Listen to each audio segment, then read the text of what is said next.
Where does Indian civilization truly begin? Does it begin with a king? Does it begin with a battle? Does it begin with a sacred text, a famous empire, or a ruler whose name still echoes through history? Or does it begin somewhere much quieter? In a city of brick streets, wells, drains, seals and symbols that no one can fully read today. Thousands of years ago, along the river systems of northwestern South Asia, people built one of the earliest urban civilizations in human history. They left behind no clearly known emperor, no long royal inscription explaining their victories, no readable palace records telling us who ruled, who prayed, who traded, or what they called themselves. But they left behind cities. And those cities still ask one of the most important questions in ancient history. How could a civilization so old feel so organized? How could a world so ancient build streets, drains, wells, workshops, and trade networks with such confidence? And why, after more than 4,000 years, does it still refuse to fully reveal its voice? This is the Indus Valley Civilization, also known as the Harappan civilization. It was ancient before much of recorded history had even begun. It belonged to the same early age of urban life as Egypt and Mesopotamia. But it does not feel exactly like Egypt. It does not feel exactly like Mesopotamia. It does not give us pyramids covered in royal names. It gives us something different, a planned city, a mysterious script, a network of trade, a system of urban life. So if we want to ask where Indian civilization begins, we should not only look for a king, we should look for a city. And we should begin with the question that still surrounds its ruins. Who were the people of the Indus Valley?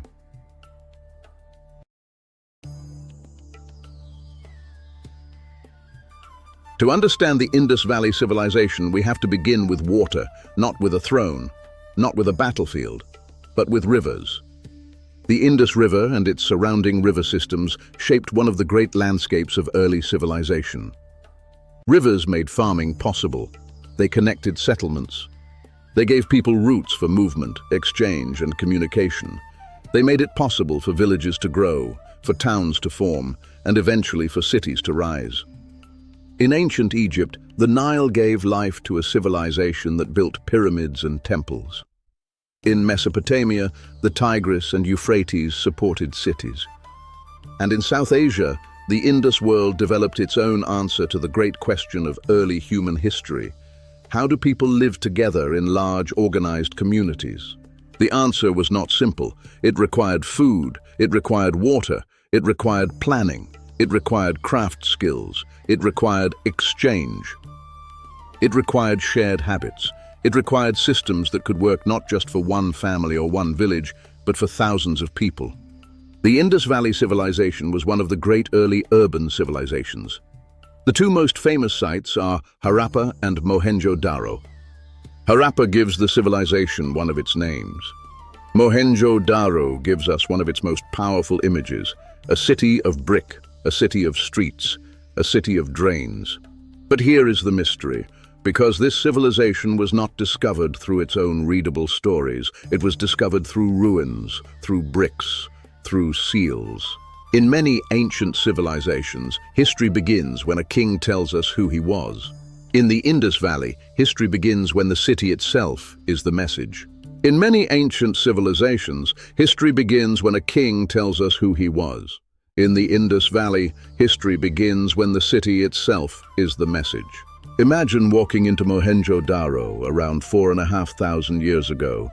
The sun is high, the air is dry, the ground is warm beneath your feet. In front of you is not a random settlement. It is not a loose collection of huts. It is a city. You walk through streets lined with baked brick buildings. Some streets run straight. Houses stand close together. Many have rooms arranged around inner spaces. Some have wells. Some have bathing areas. Some appear to connect with drainage systems that carried wastewater away from living spaces. Now pause there, because that detail is easy to miss. A drain does not look as dramatic as a pyramid.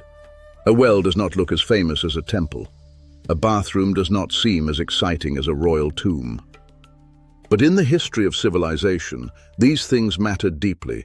They tell us that the people of Mohenjo Daro were not only building upward, they were building systems. They were thinking about how people live day after day, how water enters a home, how dirty water leaves, how streets stay usable, how thousands of people can share space without the city collapsing into disorder. That is what makes the Indus Valley Civilization so fascinating. Its greatness is not only found in giant monuments, it is found in the details of ordinary life. A street, a brick, a drain, a well, a bathing platform. These are not small things. They are clues. They tell us that urban life in the Indus world was practical, organized, and deeply concerned with the basic needs of a city. A city is not just a place where many people live. A city is a system. And Mohenjo Daro was one of the ancient world's most remarkable systems. One of the most unforgettable features of the Indus cities is the drainage. In many ancient cities, water management was a constant challenge. If those systems failed, daily life became harder, dirtier, and more dangerous. The people of Mohenjo Daro seem to have taken this problem seriously. Archaeologists have found drains built of brick.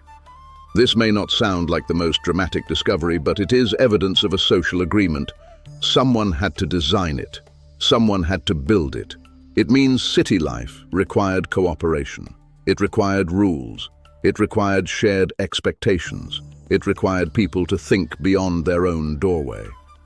This is why the Indus Valley Civilization feels so different. When we study Egypt, we look up.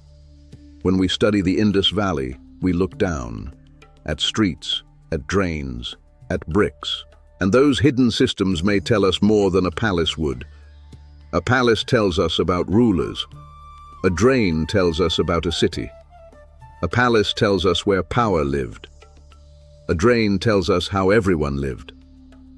That is the beauty of the Indus Valley Civilization. It asks us to see civilization not only as glory, but as organization. Not only as monuments, but as maintenance. That is the beauty of the Indus Valley Civilization. It asks us to see civilization not only as glory, but as organization. Not only as monuments, but as maintenance. In ancient Egypt, kings are everywhere.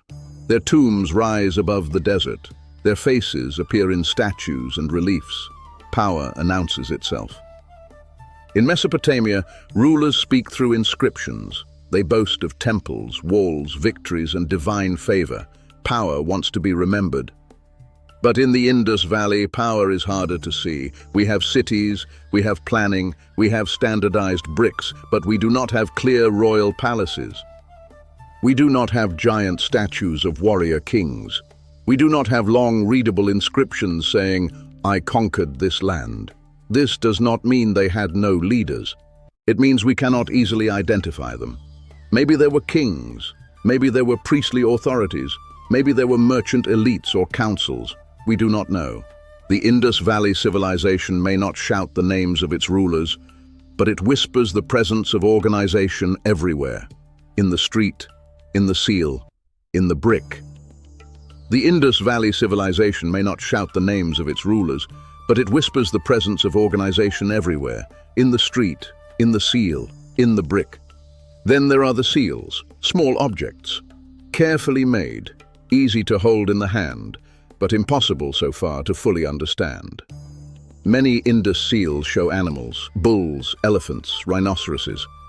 And one of the most famous images of all, a mysterious one-horned animal often called the unicorn. Above or beside these animals are signs. This is the Indus script, and it remains one of the great unsolved problems of ancient history. That changes everything. Writing is one of the most powerful keys to the ancient world. When hieroglyphs were deciphered, Egypt spoke. When cuneiform was read, Mesopotamia opened. But the Indus script has not opened like that. We do not know for certain what language stands behind the signs. We stand before these seals like detectives before a locked door. We can see the symbols, but we cannot yet hear the words. What did they record? Names, titles, goods, clans, trade information, administrative marks. Whatever the seals meant, they show that the Indus people lived in a world of signs. They had symbols that were shared. A seal is small, but it points to something large. It points to trust. And so these small objects become some of the most haunting remains of the Indus world. They look like messages. But the message is still locked. They are silent because we have not yet learned their language.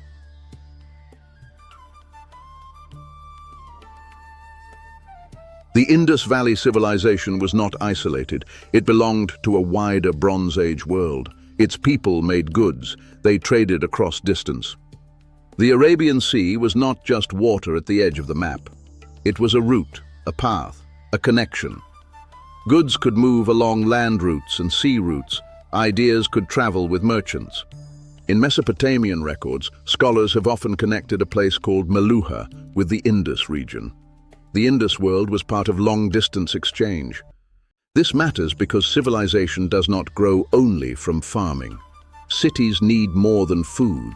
They need craft production. They need storage. They need exchange. They need trust.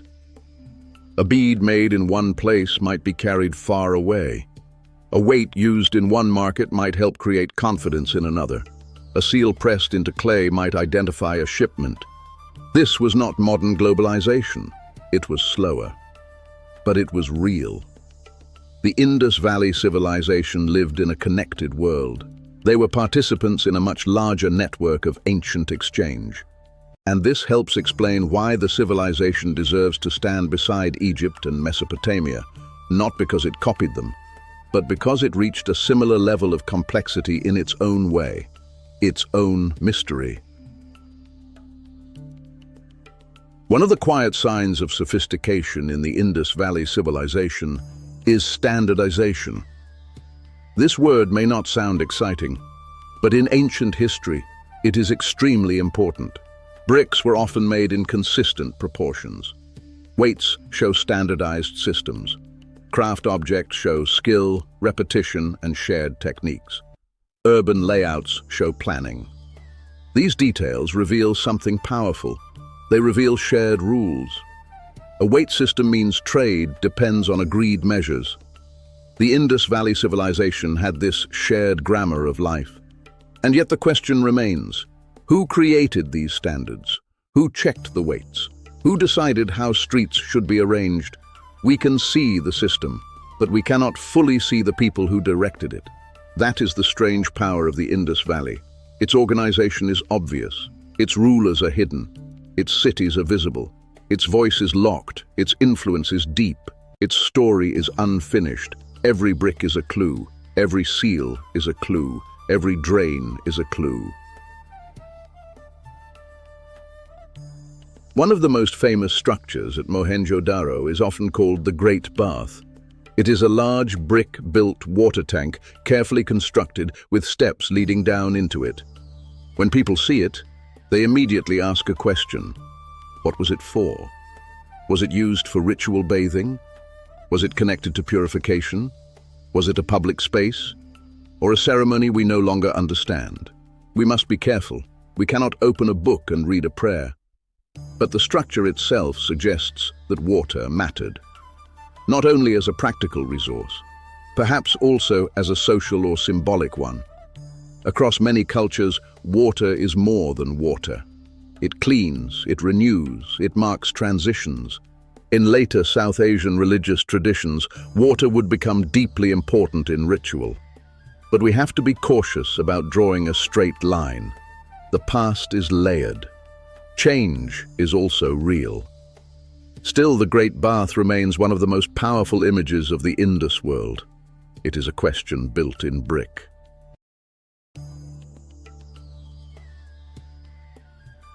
So is this where Indian civilization begins?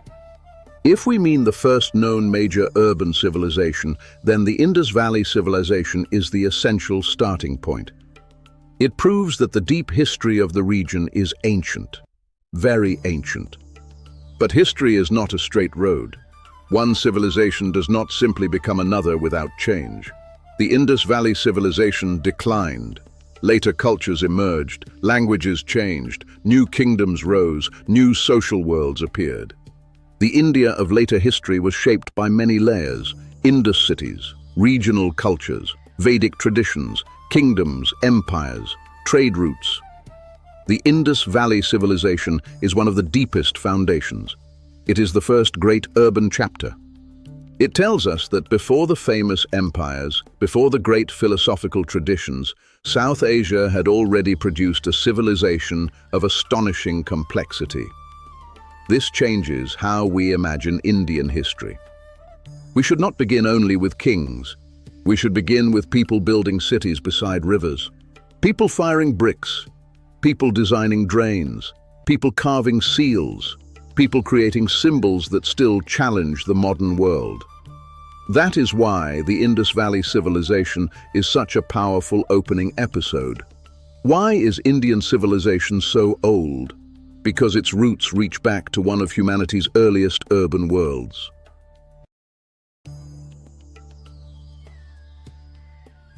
And then, the great cities changed. The urban world of the Indus Valley did not last forever. Around the second millennium BCE, major urban centers declined. Mohenjo Daro was no longer what it had been. Patterns of settlement shifted. People moved. Ways of life transformed. But why? This is one of the biggest questions. For a long time, people looked for one dramatic answer: an invasion, a sudden collapse. But history is often more complicated than that. Many scholars today are cautious. Climate change may have played a role, river systems may have shifted, monsoon patterns may have changed, trade connections may have weakened. The decline of the Indus cities was probably not one night, not one battle. It may have been a long transformation, a slow unmaking of an urban system. And this makes the Indus Valley Civilization feel strangely modern, because cities depend on systems: water, climate, trade, infrastructure, maintenance. When those systems weaken, even a great city can change. But we should not imagine that the people simply disappeared. The cities declined, but human communities continued. People moved, traditions changed, new cultural worlds emerged. The story of the region continued. The Indus Valley teaches us that civilization is not only about rising, it is also about adapting, changing, surviving in new forms. The bricks remained. The seals remained. The drains remained. The script remained. But the voice of the civilization became harder and harder to hear.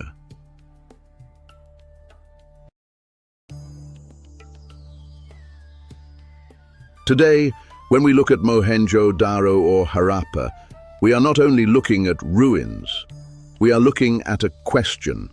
What makes a civilization?